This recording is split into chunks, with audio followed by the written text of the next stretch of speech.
Hello everyone, it's Lawrence here from Unicorn Reviews. Now you saw my build last week in the Phanteks Eclipse P400S. Today it's time for the full review. I'm still waiting on my left mic to return, so you'll have to do without my ugly face for today. I have the anthracite grey silent version here today, but other than the foam on the top and front panels and the top covers, what I say will also be true for the normal P400 non-S case. Let's start this video off by saying that this case sure looks good. I may have become a little bit of a Phanteks fanboy over the years, but just look at its thing and its price tag. For as little as 80 euros you get a windowed sound deadened case without any rubbish plastic bits anywhere, and RGB lighting and a fan controller and the window. It's competing with cases like the NZXT S340, the Fractal Define S and very many others. This is a really saturated price point, so let's see if it can stand out. Now we'll start with the packaging. It doesn't mention on the packaging if you bought the S model or not, and the foam is the usual styrofoam. It's okay for shipping just the case, but I really wouldn't ship a full system in this original box unless if you really trust the delivery guy. The top panel features both USB 3 ports, headphone and microphone jacks, along with the RGB illuminated power button.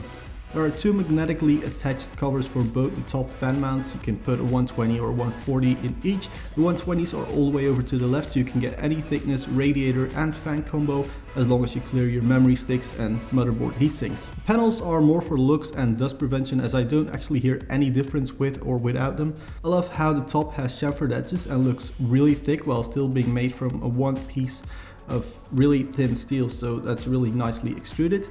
Both side panels are held in place with the usual slot and hook system and two self-retaining thumb screws. The right one has sound deadening material and the other one features a large acrylic window with some sound deadening material around it. Now the front panel is where most of the air comes from. You can easily pull it off, and inside are two small dust filters. You can put double 140s or even triple 120s in there with any size radiator and fan combo, as long as you remove the little pump bracket on the inside. Also on the front are your fan control, RGB control and reset buttons, along with a very short RGB strip at the bottom. Like the insides, the rear of the case is black. There's room for 7 expansion slots. I'm not a big fan of this mechanism, but it's what we have. There's room for an included 120mm rear fan, also like the front fans on rails, so you can go up or down a little bit if you have to wiggle some fans around a little bit.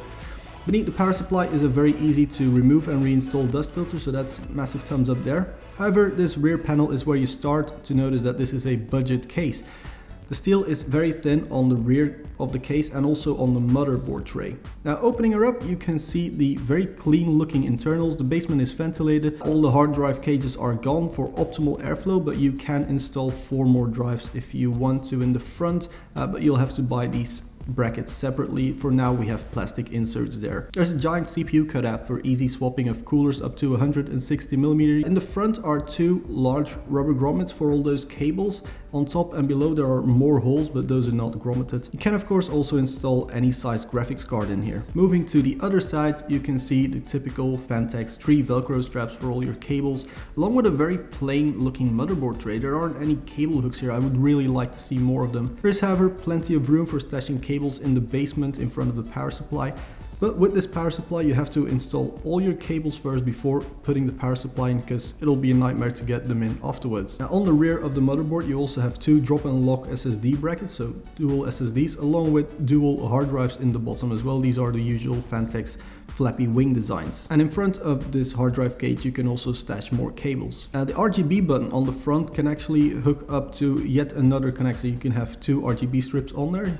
You can also of course control the RGB lighting using an Asus Aura adapter. You have to buy that separately. Now as you saw in last week's video, doing a build in the Eclipse P400S is really easy, just like with any other Phanteks case really.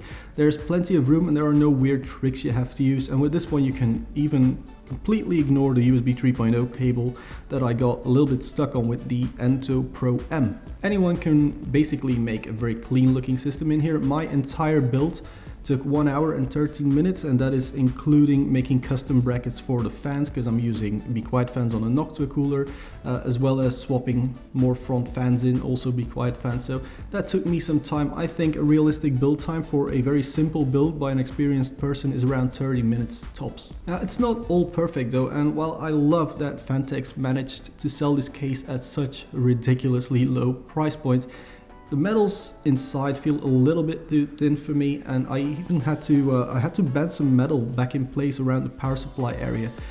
It was a very easy, quick 2-finger bend job, but I shouldn't have to do it really. So for a conclusion, I think the Phanteks Eclipse P400S is the single best value for money case ever. That's a very big statement, but it's also a true statement. No other case at this price range is so easy to build and looks this good, and has all these RGB features, these sound filters, dust filters, and while the metal may be a little bit thin in some areas, who really cares? It's just something I bring up to not sound like a complete Phanteks fanboy.